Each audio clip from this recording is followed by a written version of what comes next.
तर देशातील पहिलं सागरी विद्यापीठ रत्नागिरीमध्ये होणार आहे। राज्य सरकारकडून सागरी विद्यापीठाला मंजुरी देखील देण्यात आली आहे। रत्नागिरीच्या जिल्हाधिकाऱ्यांकडून 50 एकर जागा देण्याचं पत्र राज्य सरकारला देण्यात आलंय। त्यामुळे सागरी विद्यापीठाच्या माध्यमातून आता एक नवा अभ्यासक्रम आपल्याला पाहायला मिळणार आहे आणि हे सागरी विद्यापीठ रत्नागिरीमध्ये होणार आहे।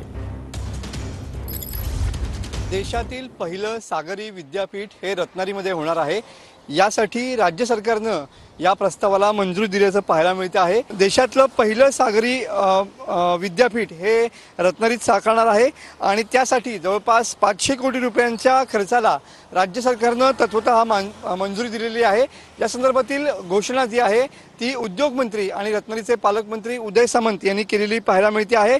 या संदर्भात मनसेने देखील या संदर्भात पुढाकार घेतलेला होता, मात्र अखेर आता देशातील पहिले सागरी विद्यापीठ हे रत्नागिरीमध्ये होणार आहे। यासाठी 50 एकर जमीन जागा देण्यासंदर्भातील पत्रव्यवहार सुद्धा या ठिकाणी जिल्हाधिकाऱ्यांनी शासनाकडे केलेला पाहायला मिळतोय। त्यामुळे कोकण किनारपट्टीवरील सागरी जैवविविधतेचा अभ्यास आता या सागरी विद्यापीठाच्या माध्यमातून केला जाणार आहे। कॅमेरामन समीत गजनेसह मी मनोज लेले, TV9 मराठी, रत्नागिरी।